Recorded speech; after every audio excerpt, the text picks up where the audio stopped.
welcome to the Screen Podcast. Thanks for joining us. This is your podcast offering insight and analysis of the global film industry, brought to you by Screen Daily and Screen International. I'm Wendy Mitchell. I'm your host. I'm a contributing editor at Screen, and I'm delighted, as usual, to be joined by our editor-in-chief, Matt Mueller. Hi, Matt. Hey, Wendy. And our deputy editor, Louise Tutt. Hey, Louise. Hello. Matt and Louise, I'm so glad you're here because this is an important episode. We are recounting some of the top stories of 2025 across the film industry and how those might play out for 2026. We also promised our listeners a few more gems, especially for Bafta voters. And this time we're looking at some British features that we don't think have gotten quite enough attention. And we'll end up talking to our senior reporter, UK and International, Ben Dalton, about his time recently at the Red Sea International Film Festival in Saudi Arabia. So let's get started. It is that time of year, not just mince pies, but it's the time of the year we like to make lists of important things from the past year or our favorite films of the past year, and you can read those on Screen Daily. But we have 10 talking points that we think are important stories, and also we know we're going to keep seeing developments from them in 2026. So we're going to start. The first one is the elephant in the room, which is, of course, the Warner Brothers acquisition. At the moment that we're recording this on Wednesday afternoon, it has emerged that Warner Brothers Discovery has rejected Paramount's $108 billion hostile offer. We don't know yet, of course, if David Ellison will want to go back and maybe revise that bid. We also don't know about the regulatory approvals that would be needed for the Netflix bid. That could take up to a year or more. What I want to do now is point you to our podcast episode about 6 days ago when Jeremy Kay, our Americas editor, spoke to a very smart M&A analyst who understands the nitty-gritty of the bids, what might work with the shareholders and with regulators. So do have a listen to that. And please keep following this story on screendaily.com. We're going to go ahead and move straight along to our topic number 2 of the year, which has been the streamer levies. This has been going on for a few years. The streamers don't particularly love it, I don't think. But Matt, can you sort of catch us up on those streamer levies, what they might mean? Are we expecting more in 26? Yeah, sure. Well, I mean, streamer levies are a way for territories clearly to try to protect their local content ecosystems. Obviously, with the rise of the tech giants and the rise of the streamers who have come into the markets and really kind of, made massive waves, taking lots of subscribers, and the response in Europe in particular, and particularly driven through its audio-visual media services directive, as it's called, is that they have allowed territories to apply a levy on streamers where they have to invest some of their content back into local production. And most European territories have done this in some ways. Some haven't. So, for instance, Spain, which has very much its own dynamic production industries, has not introduced the streamer levy, and therefore almost has like a most favored nation status with Netflix, which has its hub there. It has a significant European hub there. HBO also has a big hub there too.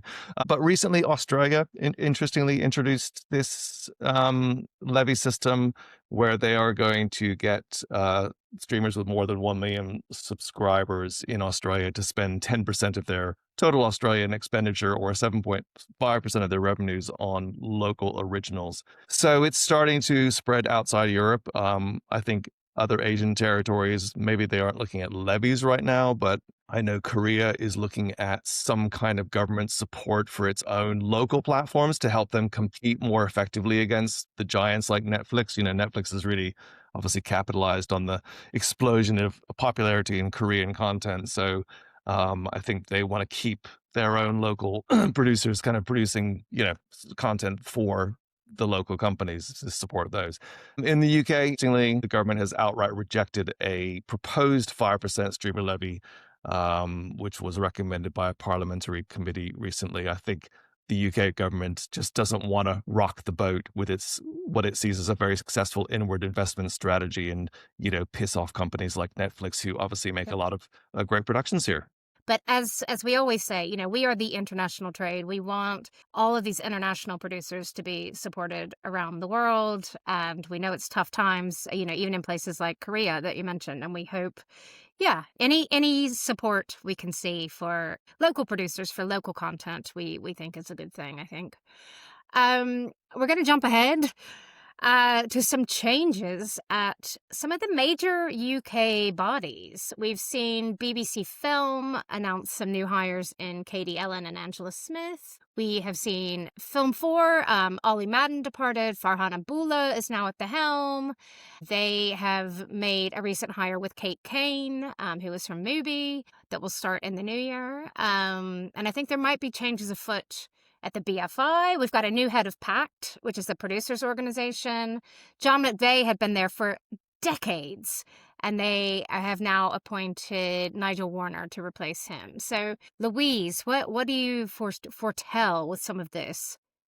It's interesting that Katie Ellen has joined BBC Film. She was previously at Hamway in a development role. She's joining BBC Film as head of film financing in kind of a packaging role, I guess. It's probably similar to the role Stephanie Farian does at Film 4, where, as you said, Farhana is now director of Film 4, as Ollie Madden left to go to Netflix. Nobody knows the impact Ollie Madden will make at Netflix because nobody knows what Netflix will do with UK film. He is well respected, Ollie. He really earned his stripes at Film 4 after maybe people weren't quite convinced when he started, but he has really become a very well-liked and well-respected figure amongst UK film producers and filmmakers. Also at BBC Film now, they have Angela Smith, who's been at Premier PR for a while, and she's very well respected. She's taken over from Emma Hewitt, who was left a few months ago to join CISA. It's interesting, John McVeigh stepping down at PACT, because although PACT was very instrumental behind the scenes in getting the independent film tax credit over the line, they really campaigned for years. They set up a workforce for that, a task force. But PACT really needs an engaged lobbying force for film producers. Nigel Warner could be that man. He's really interesting. He's set up Creative Access. He's worked across government before. Definitely keeping an eye on that. At the BFI, Mia Bays, her tenure as director of the BFI Film Fund comes to an end in October 2026. She'll have been there for 5 years. She extended her original 3-year contract by another 2 years because obviously there was COVID. Everything moved much slower than she thought it would. But she has very much talked about creative renewal. It would be a massive surprise if she extended it again. So that's one of the biggest, most influential jobs in the UK film industry coming up for grabs. It could be an internal promotion. Who knows? There's lots to keep an eye on there. Yeah, I do think it's good for the BFI to have that, that turnover sometimes. And I hope it won't be like a Trumpian, is he going to go for a third term? I don't think we can compare Mia. No, I don't want to. Mia, we love you. So yeah, lots of new energy at these UK bodies and, lots of smart women at the helms of those two public broadcasters now, which we like to see. So we're going to move to the US, looking at some new US distributors entering the market. There is Roque, which is spearheaded by Megan Colligan, who's a very experienced exec. There is Black Bear. Of course, that's Teddy Schwartzman's company moving into distribution, led by Ben Kramer, formerly of CAA Media Finance. There is 1-2 Special, which is headed by former Sideshow executive Jason Hellerstein. And then David Glasser at AFM was starting to talk about his new 101 Studios. And I was starting to wonder, has Neon and A24 made it look like a cash cow and it's really easy for US distribution? Matt, do you have thoughts on some of these new US distributors? We don't know that much about some of their slates yet. Yeah, I think, look, it's interesting to see several new players coming into the market in North America distribution. Were they inspired by the success of A24 and Neon? Potentially. I mean, those are two of the most successful kind of companies of recent years have really made their mark in the industry in a fairly rapid time, both of them. So, I think it's always exciting when people see think there's opportunity in the market. I don't think we know yet how any of these companies are going to perform. I mean, Roque, you mentioned they literally just launched, as you sort of said, led by, former IMAX and Paramount executive Megan Colligan, and they made quite a few splashy acquisitions at Toronto, including Gus Van Sant's Dead Man's Wire and the new Cliffhanger reboot starring Lily James. They have yet to release any of these films, so we don't know yet what they're sort of, how big they're going to go with them and what the sort of results are going to be.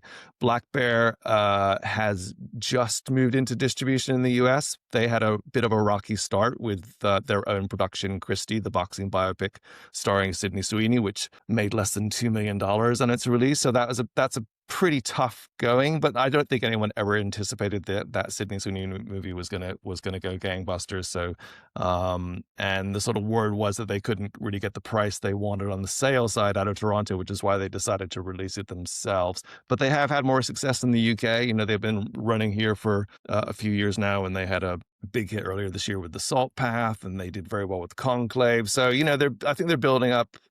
In the UK, they're pretty established. In the US, they have time to kind of, to build their presence. And the next film they have going up is a Jason Statham action thriller called Shelter, which is obviously a more known quantity in the market.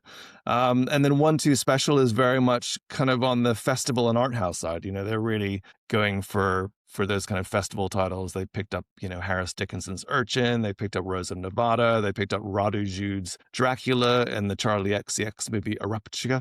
So they're going for a very different kind of market, much smaller kind of releases and niche releases, but be interesting to see how they do. And then finally, 101 Studios, as you mentioned, David Glasser, he's announced he's going to get into distribution in quite a big way.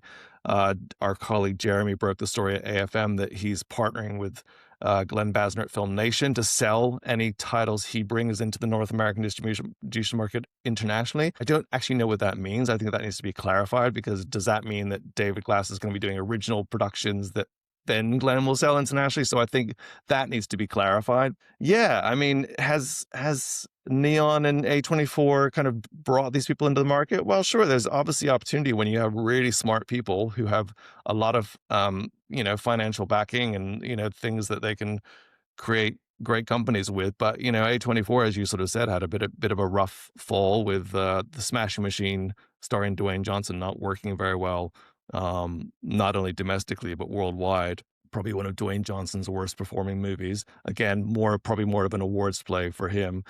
They do have a lot riding on Marty Supreme, which is coming up, and that's their big hope over the holidays, and obviously with the Timothée Chalamet in the leading role, and it's also directed by a Safdie, Josh Safdie.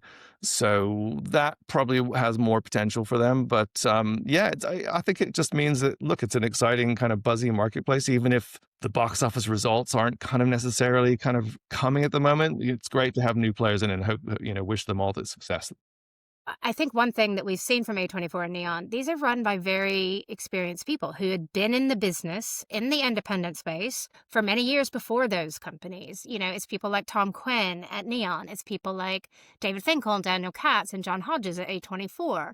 And what encourages me about these new companies we've mentioned, every single one of them has somebody who knows what they're doing involved. So it'll be interesting to see, especially, what they buy at Sundance, or if they buy at Sundance, or what they might buy at Berlin. So we'll keep you posted.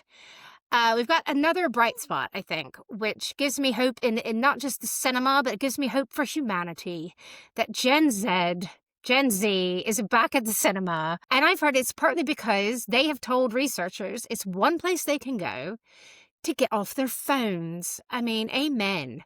Some evidence also that they're going not just to new films, but to repertory screenings, to art house cinemas to see classics. I just love this. Louise, can you tell us a bit about this good phenomenon? Well, it's being led, I think, by Stars, or I think it will be next year, although something like the big anime hit on Netflix, K-pop Demon Hunters, was obviously, that's to do with, a real love for anime amongst that generation, and, an appealing film for Gen Z, but also the younger Gen Alpha, and also the older, the millennials.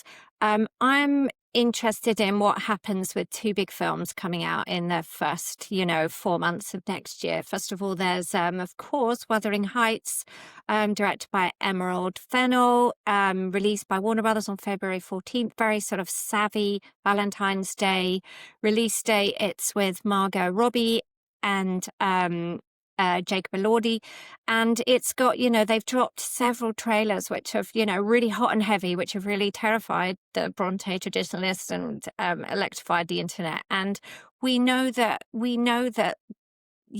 audiences turned up for Saltburn. They obviously, Margot Robbie in the huge Barbie, and they're going to come out for Jacob Elordi. The other one that's really interesting that people are suddenly starting to talk about a bit more is The Drama, which comes out certainly in the UK on April the 3rd next year. That stars Zendaya and Twilight's very own Robert Pattinson. And that marketing is, savvy as hell. It's, they've taken out, it's A24, they've taken out cute, save the date ads for the on-screen couple's wedding. The trailer shows a little bit more of the drama that unfolds in the run-up to the wedding. It's interesting, that film, because it's directed by Christopher Borgli, who's a Norwegian director. I'm sure that Wendy knows well. Yeah. And he's dark. His films, he did Sick of Myself, which was a big Norwegian film, and then Dream Scenario, the Nicolas Cage film that people loved. It went under the radar a bit, but it's become a cult hit. And it's that one was produced by Ari Aster, I think. But he's dark. Let's see what that film is. But the marketing is so clever, and they're cinematic events. They're going to get people talking. There's also another interesting one later in the year. I mean, I'm sure there'll be loads in between, but the other one that's caught my eye is Hunger Games: Sunrise on the Reaping, which is November the 20th via Lionsgate, and November 20th in the UK. That stars Joseph Zaya, who's one of the big stars of the TV show, We Were Liars. And Jennifer Lawrence is also back as Katniss Everdeen in that. But this is a really, it's a beloved franchise with a built-in audience for those original films and books. So let's see if people go back to the cinema and leave their phones at home. I hope so. There's lots of anecdotal evidence of that. Yeah, for sure. And I think maybe I'm immature because the minute that Wuthering Heights trailer dropped, or teaser, I had to go watch it. Last week when the drama teaser or trailer, whatever that material was, dropped, I put down everything I was working on just to go watch it. So I think this can be cross-generational, but yeah, I think it is great to see those younger audiences back in cinemas. So let's go now. We're going to Europe. Creative Europe Media is in the midst of a sort of revamp, reboot. This is always planned. It always goes in cycles for a certain number of years, and then we know it's going to end and something new will replace it. But there's a lot of unknowns. So Matt, can you tell us the situation with those?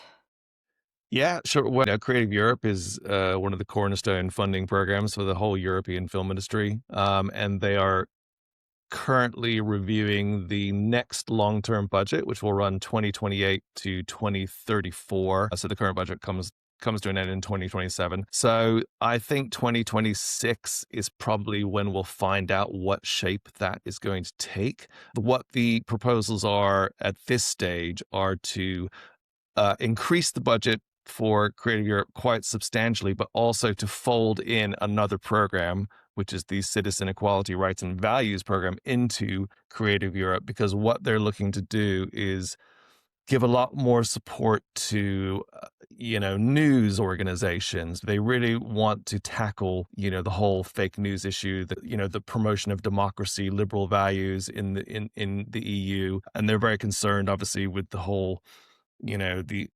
proliferation of Russian hackers and, all the sort of horrible, things that we get fed on our algorithms on Facebook and things like that. All this kind of fake news and disinformation that really kind of impacts, the whole kind of, basically foundations of democracies. So there is definitely a move in a different direction with Creative Europe, and possibly also more away from the kind of support for the very kind of smaller art house festival film, which has been such the bedrock of the whole European independent film industry for the last kind of 20, 25, 30 years, and more towards perhaps support towards building larger companies that can compete in the marketplace with some of the US giants, more support in that. That seems to be the direction of travel. Obviously, that is upsetting to a lot of people in the European film industry who very much kind of rely on these EU programs for disseminating their films in the marketplace. So we don't know yet what shape it's going to take. Obviously, there'll be a lot of lobbying going on from all sides, but it certainly seems some changes are afoot, and we probably will find out what those are by the end of 2026. Okay. Again, it's my catchphrase of the day. Watch this space. We will be reporting on some of those lobbying efforts and what eventually happens. Moving on to festivals. I just mentioned Cannes. I don't think there's any major shakeups at Cannes this year. I think Thierry's not going anywhere till we prise it out of his hands. But it could be Alberto Barbera's last year in Venice. He has extended his contract in the past, so we don't know. It will be Jose Luis Rebordino's last year in San Sebastian. He has said that on the record. We don't know who's replacing him yet.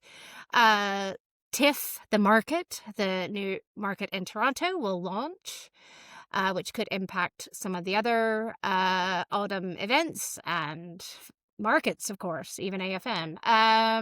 Sundance will have its last year in Park City in January 2026 before moving to Boulder, Colorado starting in 2027. And the LFF may or may not have lost its title sponsor, which is American Express. Louise, what do you think about these changing festival landscape? Renewal is great for the festival landscape. It's always, so much of it is down to personal taste, and so having new curators at the top is always interesting. The London Film Festival's contract with its headline sponsor, American Express, has come to an end as of the edition that's gone 2025. I wouldn't be surprised if it renews. It's a great deal for American Express. It's one of the offers that they give to their card holders.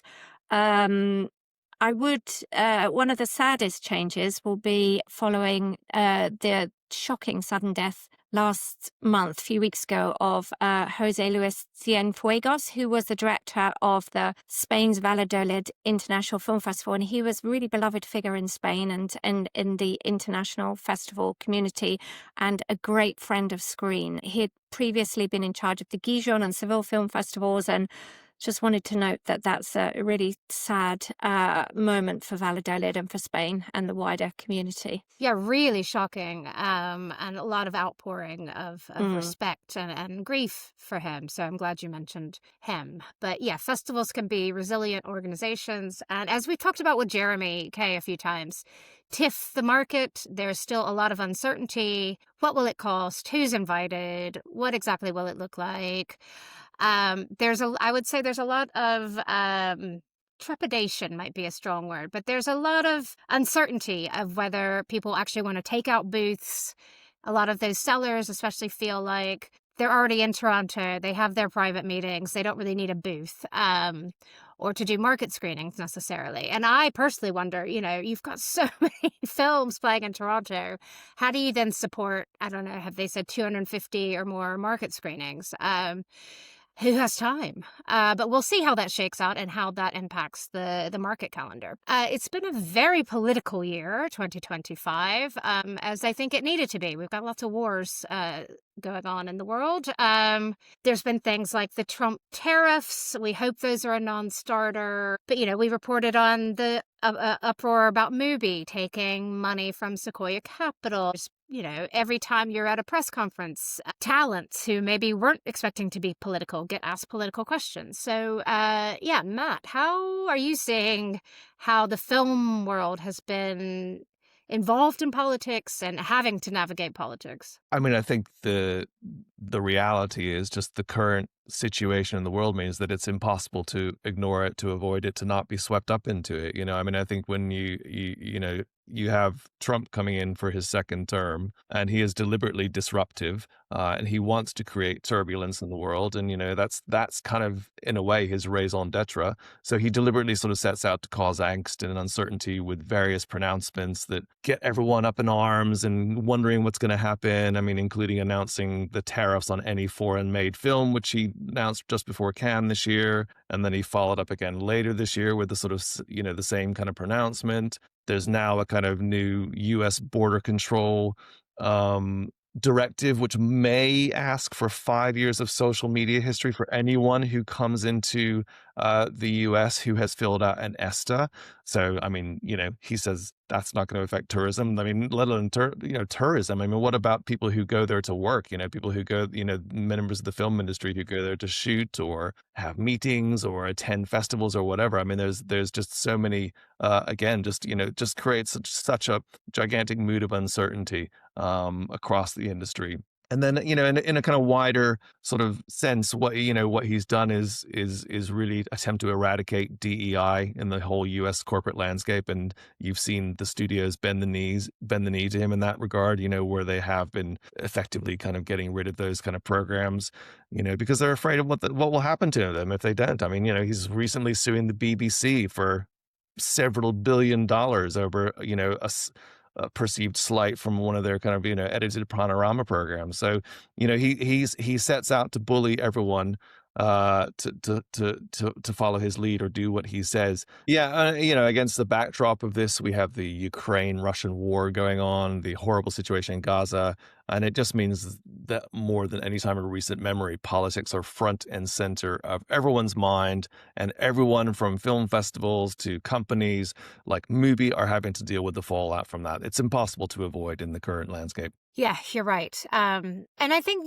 nor should we avoid talking about some of these things that we disagree with. So,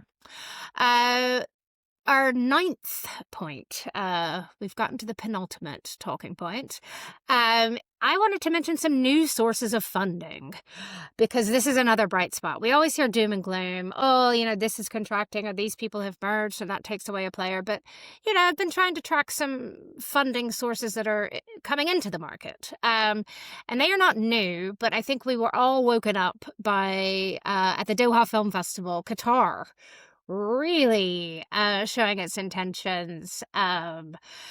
They announced a deal with Neon. They're backing a Barbara Broccoli new production by David Oyelowo. That, I think, I hadn't been expecting Qatar to come back in with such force. So that will be interesting to watch. There is the Together Fund in Europe, which has about a little less than 60 million euros to invest in about up to 15 European indie film and TV production companies. They do hope to raise 100 million in total. That's interesting. That's good news. I happen to know about a new fund that doesn't get that much attention. It's called the Next Narrative Africa Fund. I think they have about 30 million in backing. It's run by a very smart woman named Akuna Cook. That has opened its first round of funding, so I'll be interested to see which are, I think in the spring, probably they'll announce their first backings, so keep that in mind. Even in Latin America, somewhere like Move Capital, MUV, they are starting to do film financing. East Tree Media was announced recently. This is BlackRock backed. And then Closer Media, which has been around, but this is a Chinese real estate billionaire. But the reason I mention it, even though it's been around, is they now have Jonathan King as their president. And it'll be interesting to see what they start to back. Smaller money, much smaller than some of these huge billionaire funds. But I just wanted to mention that Rotterdam has their displacement film fund for displaced peoples, refugees, people living in exile. And I just think that's so wonderful that they've done that. I mean, we've seen brands like Prada involved in film, and Miu Miu, and, in a big way, a film like Amelia Perez by Yves Saint Laurent was an interesting example. So I think we're going to see more and more brands working with film in a new way, in a smart way that's not taking away the creative voice. So now we've come to our final talking point. We saved the most controversial for last. It is AI. But I think this is the year, I feel like, at least some people in the industry have stopped seeing AI as this kind of dirty concept and started seeing it. What can we do? Is this a tool? I mean, you can't deny AI is going to come for us anyway. Even earlier this week, Disney and OpenAI announced a deal for, I think, 200 characters from the Disney library being available in Soros 2. That one feels like a little bit, if you can't beat them, join them. Netflix this year announced they used generative AI for the first time in El Eternauta. So, Matt, what's going on with AI? Am I sort of being an optimist that some people are starting to accept it? Well, I think when you say starting to accept it, I think in a way we don't have a choice. The horse has bolted. Now I think people are just trying to keep up and trying to sort of make sure they don't get left in the dust. That's the reality. People. You mentioned companies that are starting to embrace it or are announcing they embrace it. They're doing it very baby steps ways. I mean, Netflix, as you sort of mentioned, they announced they used generative AI for one VFX scene in an Argentinian sci-fi series. But Ted Sarandos did trumpet that as an example about how much it could reduce costs in VFX. So there you go. That's pretty terrifying for VFX companies around the world. You mentioned, Disney licensing characters to OpenAI and also investing $1 billion in that sort of platform. So again, I mean, it's the first studio to take that step. It won't be the last. I think you'll see more and more of these kind of deals.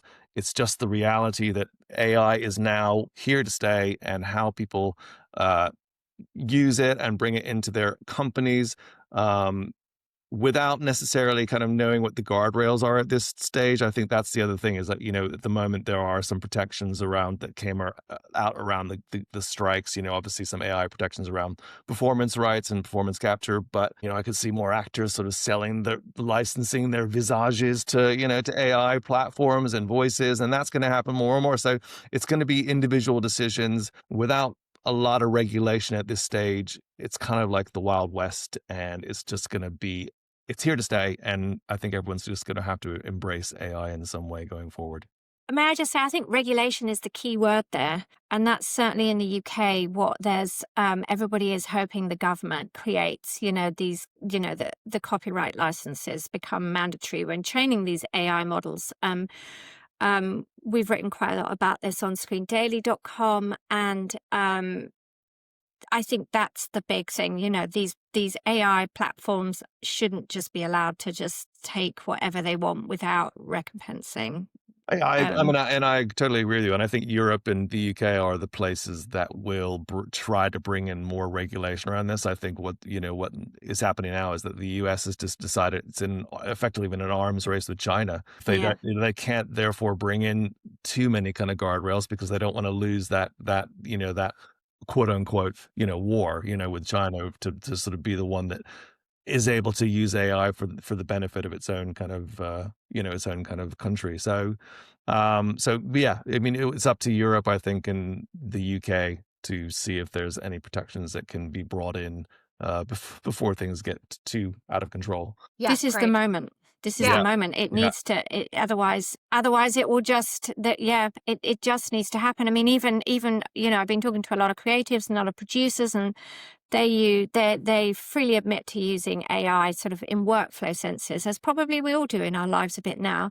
But they all say they wouldn't dream of using it sort of creatively to write scripts or anything like that. But I would say that if you're using AI for research, that's AI isn't magic. It's getting that information from somewhere, and it probably hasn't paid for it. So if you're a creative person using ChatGPT for research, just bear in mind that in itself, has probably been licensed illegally. Yeah, and 100. And also, when you mention creatives, I mean, interestingly, we didn't mention the fact that the former boss of Studio Canal, Didier Lupfer, I mean, he actually launched a production company this year called the Media Company that they declared is going to proudly lean into using AI tools to develop and produce TV and film projects. So, there are going to be more companies like that embrace AI as a creative outlet to sort of create, to create content. Again, watch this space. We will keep reporting. I do hope some regulation. Maybe we should have Tilly Norwood as a guest in 2026. What do you think? Oh my gosh. That is brilliant. Okay, really, Tilly, we're coming for you.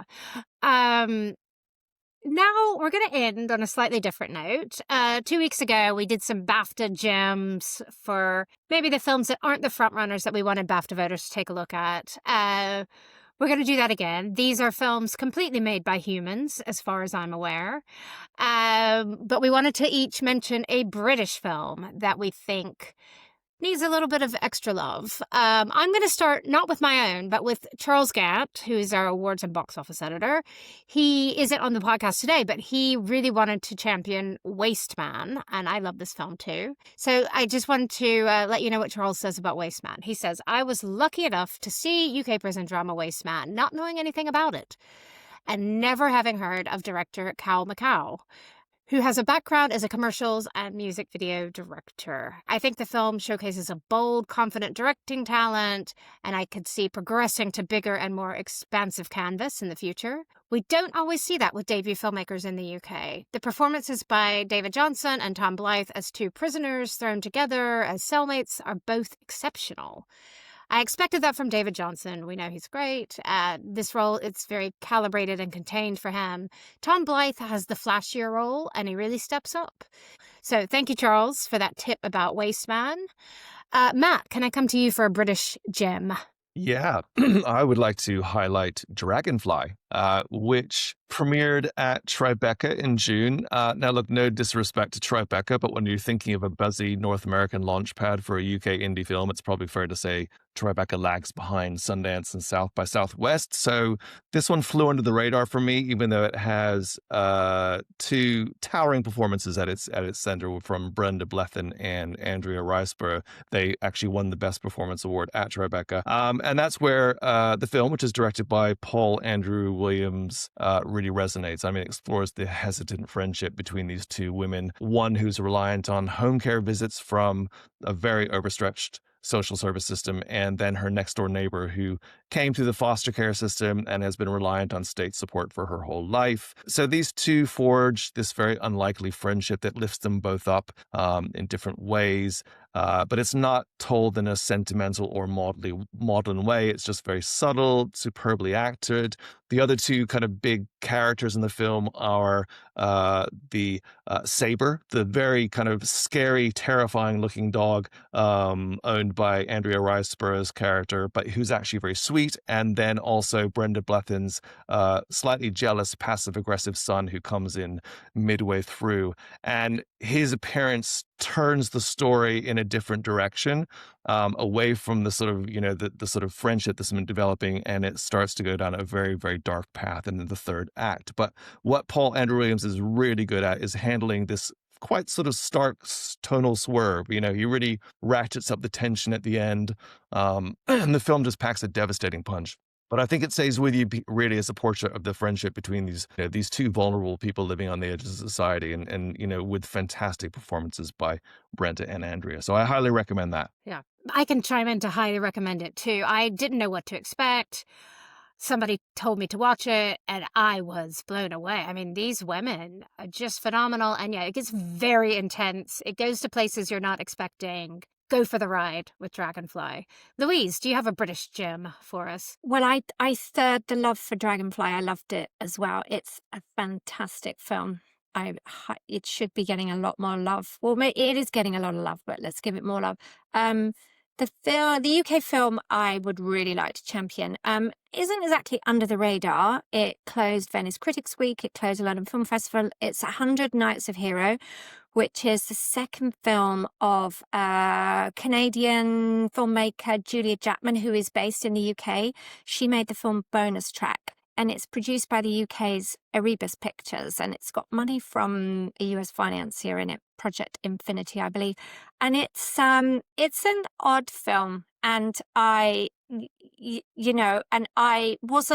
didn't know what to expect, but it's so original, and it's just bold. It's Emma Corrin, Micah Monroe, star with Amir Al-Masri and Nicholas Galitzine. Charlie XCX has a small role. Quite a lot's been made of her role. It's quite small. I wouldn't say it's her film, but it's funny and ambitious and feminist and unashamedly odd. All that. It is, like there are echoes of The Handmaid's Tale, Scheherazad's 1001 Nights, also a bit of Poor Things, a bit of The Princess Bride, but it's just funny and cool and original, and watch to the end. It has a little Marvel-esque coda right at the end. Good tip, Louise. Yeah, I've seen that film. You're right. A very original voice. Yeah, more people should see that. For my own pick, I was going to do Urchin, which I think has not gotten the love it deserves. But Matt and I riffed on that a little bit with the Biffers. So I'm going to skip ahead to my next British gem, which is H is for Hulk. And this film had a very mixed response when it launched at Telluride. It has since been trimmed a little bit. I think the running time was one issue with some of the critics in Telluride. But I just think, especially for Claire Foy's performance, she's playing a grieving daughter who is rearing a goshawk after she suffers the loss of her beloved father. I have never seen Claire Foy so raw. It's really a magnificent performance. I like the whole film. I also think in crafts, this film, I mean, the way they have shot with the birds and shot the whole film, I just think is stunning. I mean, I will never forget seeing these like low-flying hawks through the forest and how in the world they shot that. Just amazing for the birds and for Claire Foy. And I hope more people watch that film. So, thank you all for joining us for our long episode here to end. This is our final episode of the year. But before we leave you, we're going to go to Ben Dalton with his report from the Red Sea International Film Festival.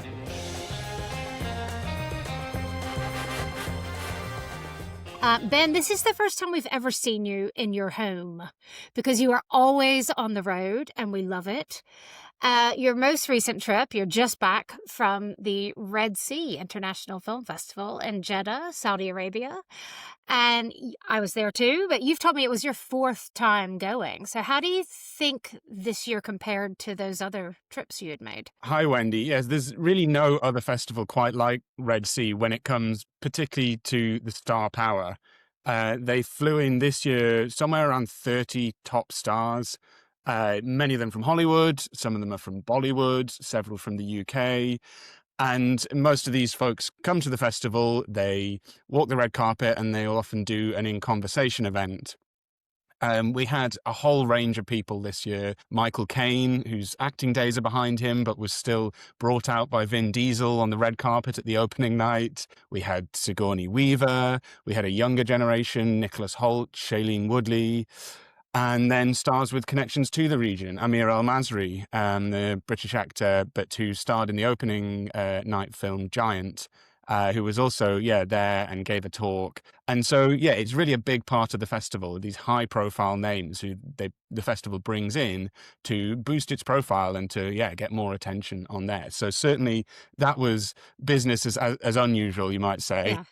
Oh, and I heard Johnny Depp came to talk to the labs, at least. I don't know if he did a public-facing talk, but he talked to some, like a new generation of filmmakers. I think so, yes, which is, great if the festival is getting some, industry use and sort of benefiting the filmmakers as well as having these public talks. And Johnny Depp, I believe this wasn't his first time at the festival, so they've had a couple of people coming back. So that was certainly, carrying on as they've done before. And then on the industry side, before the festival started, they were reporting that bookings for their souk industry area were up by 20% in terms of exhibitors in there. So that's a good sign that, the business is increasing. We are still waiting on sort of final figures post-festival of, how the attendance was. But from being on the ground, it felt busy and it felt, active. It maybe gets going a little later in the day than at some European events, but then once it does, it feels kind of similar in many ways of, having lots of people on a trading floor, having business discussions. I was just going to mention, I wasn't really there for screen. I was mostly there as a moderator. So I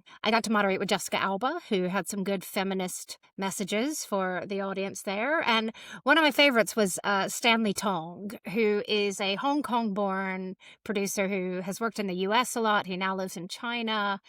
He has worked with Jackie Chan a lot. And my gosh, what a raconteur. Some amazing stories about, how, especially like really smart stories too, not just funny ones, but how he and Jackie sort of broke America together with Rumble in the Bronx. So that was a fascinating one. And I wanted to mention one of the best things I did for sure was they had a small program, probably most people didn't even realize it was happening, called Industry Gems.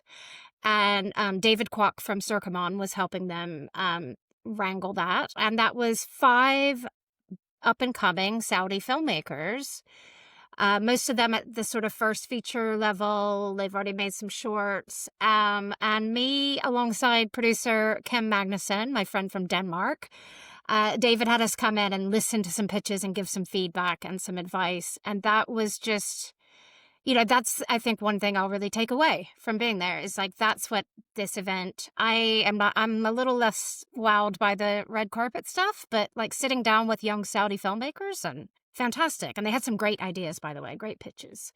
Any other sort of talks that you went to that you want to mention? Absolutely. Yes. It's great to have these high profile people there, but you want it to be useful for the festival and for the audience. I think several of them really were. I'd say a highlight for me was on the last couple of days, Idris Elba came to the festival.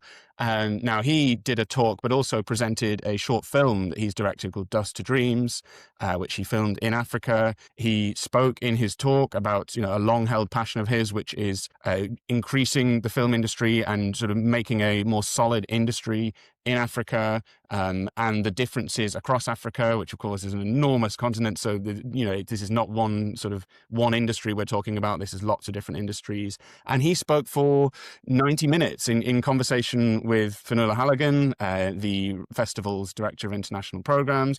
And it was a really excellent conversation. He seemed very relaxed. He seemed right at home, speaking about upcoming features that he's directed, of which there are 2 that he's already shot that are on the way, how he's maybe moving away from acting a bit now and sort of sticking with directing.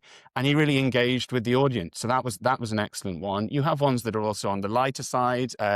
Anthony Hopkins seemed maybe slightly frail when he walked out, and we thought, maybe is he going to be up for this? And he absolutely was. He gave well over an hour's session where he really delighted the local audience. He did his performances of bits from The Silence of the Lambs, impressions of famous stars he's met throughout his career, and he really got the tone just right. And then there are interesting occasional bits of information that come out. You mentioned Jessica Alba, and she talked about a couple of things she has coming up, that she's going to be working with Haifa al-Mansour. So this makes a connection with Saudi Arabia. This is probably Saudi Arabia's leading director at the moment, and is going to be collaborating with Jessica Alba. So yeah, some of the talks are on the sort of softer, lighter side, but I think they are also, many of them, useful. And I would say, having been in previous years, they were better attended just generally. Almost all of them were pretty full. And yeah, they really seemed to capture the attention of the local audience. Yeah, I would say that also the industry talks that I was helping with, they were much better attended than in some past years. And sometimes they were sort of standing room only, which was great to see. And I just want to mention with Idris, he is chairman of a company called the Acuna Group. And I had the chance to moderate with one of the top executives from Acuna Group, and they are, really looking at African storytelling, of course, but they are working in North America. They have an office in MENA. So there was a really good reason that Idris was there, as you said. What about, Ben, you were actually, Scream is doing some print dailies, and I know when that happens, you are not just kicking back and going to the cinema every day. But what do we know about the films that were shown? I heard some pretty good reports. Absolutely. So they have a range of different sections, some of them competitive, some of them not. And across that, I think there were both some new titles. So in the New Vision section, we had a film called Early Days. This is a modern romantic drama from an Indian director called Priyanka Patra. It's about 2 young people sort of sharing their love through social media. This launched at the festival. I think it's a, sort of a 2-hander romantic drama, so it's not a big expansive film, but I think it really seemed to connect. And yeah, there were certainly people talking about this, and that had its premiere in the latter days of the festival. So they sort of had that strength.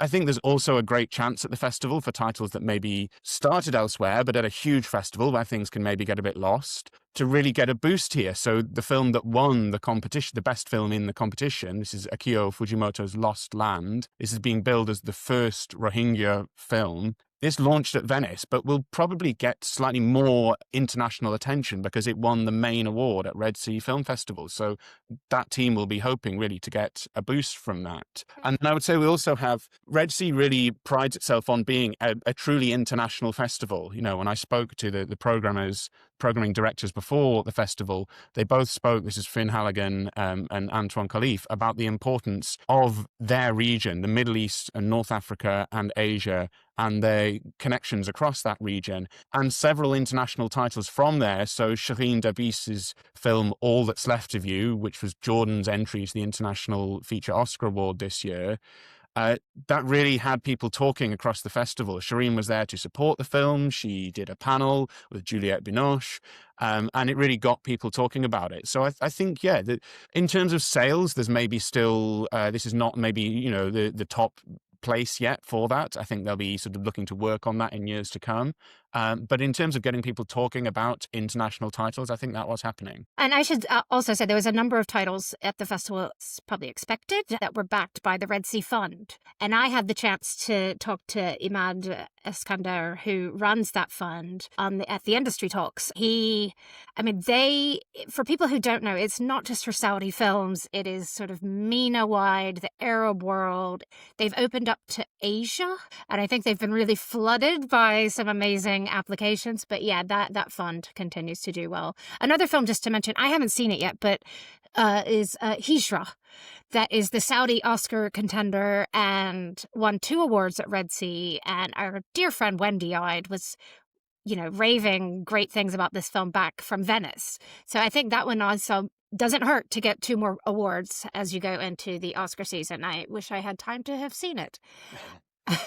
Any other impressions, Ben? I think you were, you probably had some, juice at some great parties, and yes, absolutely. There's lots of other things. Look, this is only the 5th year of this festival, so it's probably natural there are going to still be some hurdles, the occasional logistical challenges.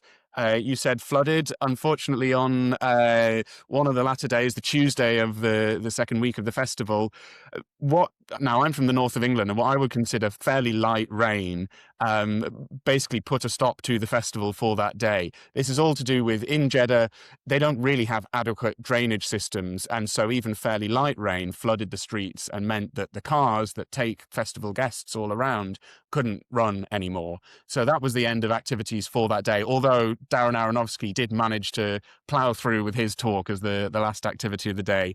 Yeah, and I wanted to say credit to the organizers that they could reschedule almost everything. The films got put on. I am a little bit bummed because I was going to moderate with Ash Atala, the producer of The Office from Rough Cut TV, and he's done shows like Big Boys, and I adore his work. And that is one that got rained out, and then he was leaving and couldn't change his flight. So, Ash, I hope I get to see you talk another time. Anybody wants to know about Ash Atala, go listen to his Desert Island Discs, because it's brilliant. No, there were a couple of things that unfortunately fell by the wayside. There was supposed to be a party at the US consulate that evening, quite a glitzy event normally, which they just had to withdraw this year, unfortunately. But like you say, to their credit, the festival got up and running the next day. The session you mentioned with heads of Saudi funds, that was rescheduled and was full when they relaunched it. So they really, got it going again. I think there are still other issues. There's a difference in maybe audience behavior at this festival than you might have at a Western festival. That's just a point of difference. That's not that one is sort of right or wrong, but it's certainly something that international guests may not be used to when they arrived. So still with the opening night film, there's a bit of a challenge of getting guests to stay and watch. Stay for the film. Which is a point of difference. But when I spoke to Finn Halligan, the director of international programs, before the festival, she was really keen to emphasize for the local audience that this is your festival, that the red carpet is there for you to come and walk.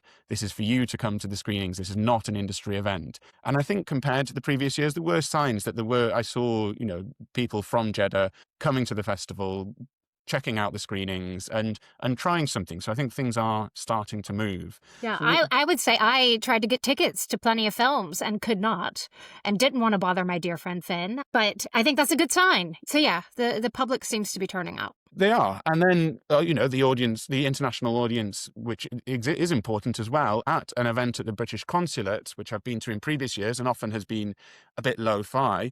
But this year we had international executives there. We had Jane Milchip, the head of Bafta. We had Cameron Bailey from Toronto Film Festival. There were sales executives from top European companies. So clearly there are people who are, responding to what the festival's doing and maybe going for the first time. A challenge will then be to see if they come back. And then of the parties, which, regular listeners may know, I'm always happy to attend. A lasting memory for me this year will be a party. So this is a Saudi production company called Telfaz, who really are something of an upstart. They sort of maybe trying to do things a bit differently from regular ways in Saudi Arabia. So this was held in a historic building in the center of Jeddah. There is no alcohol because Saudi Arabia is still is a dry country. But at this event on the ground floor, there were many food options. There was a grill. There was some local Saudi food. There was a games room inside with pinball and various games. And then on the roof, a really excellent DJ set that I think is a sign of what the festival will want to be, because you had a mix of young local people sort of dancing away, really enjoying themselves, but then you had international guests and some high-profile folk. Darren Aronofsky, Riz Ahmed was there, and everyone just sort of mixing together and really sort of celebrating, the great films that Telfaz is making. So I think that is probably my lasting memory of this year's festival and a sign of what the festival will want to do in years to come. Great. Telfaz 11 is like the punk rock side of Saudi, I think. They sort of were born out of YouTube hits, and they are really booming now. Really cool content they're making. I still never made it to the party this year. I'm just not good with late nights. But Ben, I'm glad you went, and I knew it would be a cool place to hang out. And even like around the festival, there was like a food truck area where somebody was always playing some cool music. So it's not quite what people might expect from the region. Ben, I hope you can park the air miles, stay home for a few weeks, and I'm sure we'll be catching up with you in the new year. But thanks for the report from the 5th Red Sea International Film Festival. Thank you, Wendy. Thanks, as always, for tuning in to the Screen Podcast. We hope you enjoyed this episode. This is our final episode for 2025, so we'll meet you again in the new year. Please do rate us and subscribe wherever you get your podcasts. I'd like to give a shout out to everybody at Team Screen, especially our podcast editor, Ellie Kalman, our web editor, Orlando Parfit. Really, thanks for joining us, and we'll bring you much more film industry analysis and insights throughout 2026. See you then.